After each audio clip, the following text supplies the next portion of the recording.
whose name just happens to be Cary Grant, and he certainly is not the Cary Grant that you knew from the old silent screen and black and white screen days. But in fact, I don't think Cary Grant was even old enough for silent screen. But nevertheless, he's not the movie star, but he's a wonderful musician, somebody who has written some beautiful music and has his own. To talk to Carey about his life. It's a fascinating story, friends, and for many of you who perhaps are alcoholics or have suffered from alcoholism or other kinds of substance abuse, perhaps you've dabbled in the occult, you want to hear this story because Carey is a young man who has been there. Carey, great song.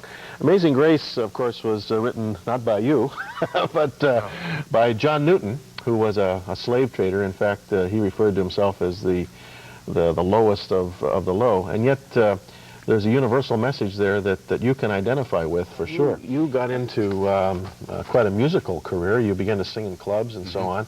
But in the context of that, you became an alcoholic. Tell us about that. I began playing in clubs. I like to perform, and I guess I used alcohol as a crutch. I'm rather a shy person, although I can get up in front of people and perform. And so I found that was a good crutch.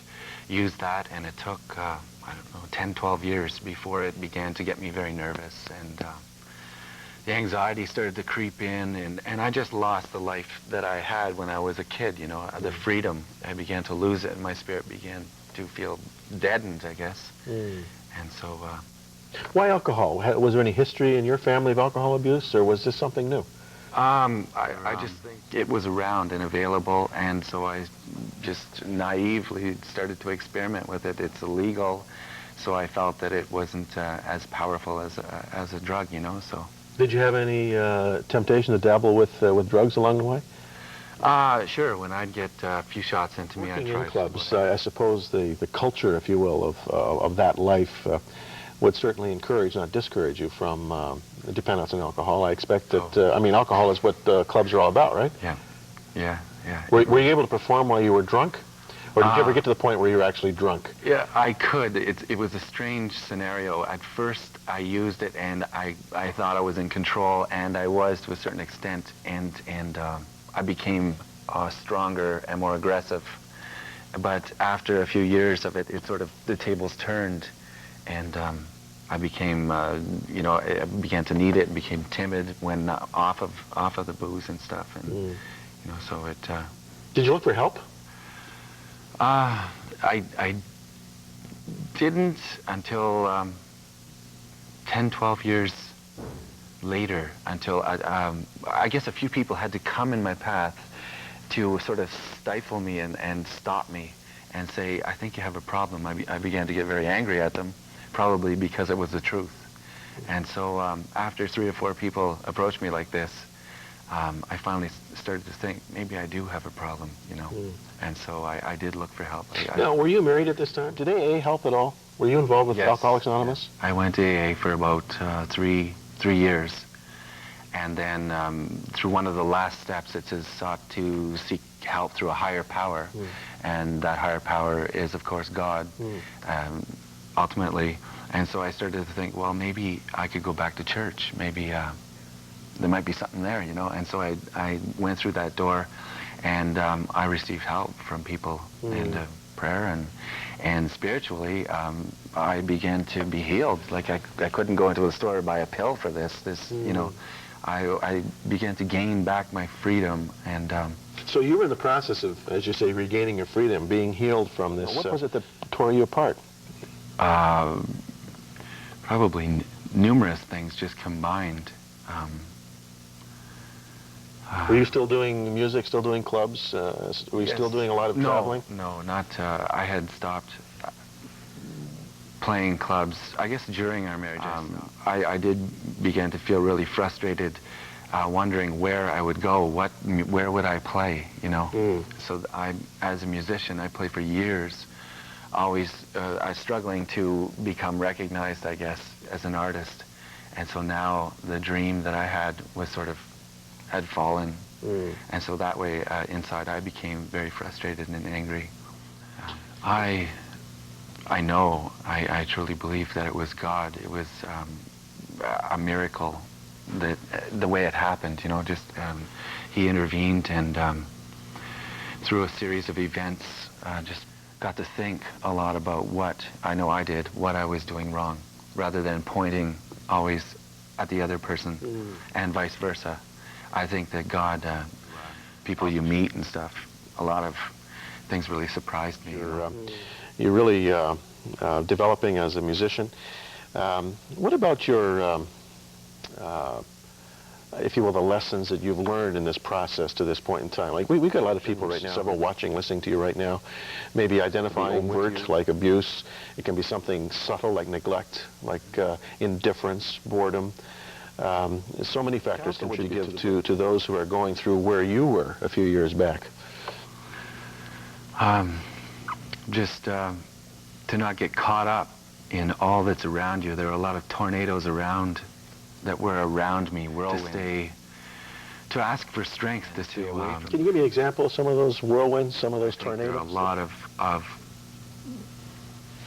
people experiencing the power of that, and how it can lure you away in thought and mind from being whole and just focusing on your family more. You know, they're powerful. They're very powerful, and so when you get bombarded with this all the time, you know, years and years, it takes.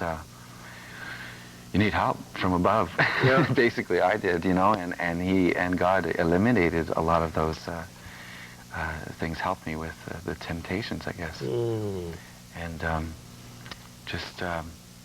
I guess for me, more and sacrificing more. That's hard to do. Not stepping on people and pushing around. You know, earlier in life, I thought that's the way you get somewhere, and that can kind of reverse and turn around on you as well. In the long term, has maybe added value to your life because of what you learned through those maybe bleak and depressive moments? Yes, it really did. It did. It gave me time to think, and that what I had done for the first time in my life was to not think of, I always jumped from relationship to relationship in my life, and for that first time in my life I stayed not to emotionally attach myself to someone else and let the Lord deal with me. It was very hard. It was your music. You've performed all over the place, and you have this this cassette actually. It's called CareyBGrant, a beggar without his bride. And for those of you who live in the Golden Horseshoe area, you can drop into the village shop at the Crossroads Center, and it's available for sale there. Tell me a little bit about your music, your dreams for your music, and your hopes and aspirations. Earlier in life, I just pushed to compete. Later, that the gift that God has given me, that I should take my time and not drive myself to insanity doing all this competition stuff, but still use my gift. And so now, I guess that has changed around for me. I'm slowing down a little bit, and it actually, I would like to have the music recognized someday because it's a part of me, but more, I think God is changing me. I guess I want people to who are in the same situation as me to be helped, you know. That's seems to be the focus more. And it's you are also involved in a local church, right? Yes. You get involved in leading people in praise and worship. Yes. Do you find that people are pretty open to maybe new ways of expressing themselves musically? This group of people really are. And I'm glad for that and grateful because it's helped me grow as an individual. And just, yeah, there are... The local church is important, isn't it? Oh, it's like a root. It just it helps me to stay rooted and to stay steady. Yeah. You know? Yeah. Well, I'll tell you, I certainly give that local church my vote of confidence. It just is absolutely key. And for those of you who are struggling with personal faith, you need to be in touch with that local church. Carey, I'm going to let you get on over to that music set and get ready for your next song. And I just want to maybe tell us about the next song. It's really a kind of a personal testimony, isn't it? Yeah.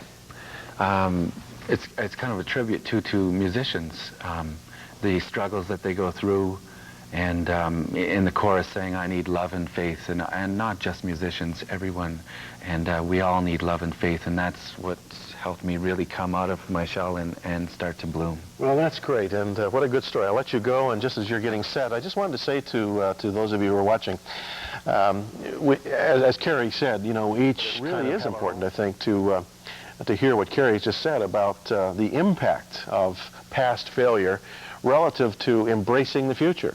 Instead of becoming a prisoner of your past, you can really just simply put it behind you and forge ahead. There's a wonderful scripture that says when we commit our lives to the Lord, old things pass away, all things become new. And I've often said there's a Greek continuous present there.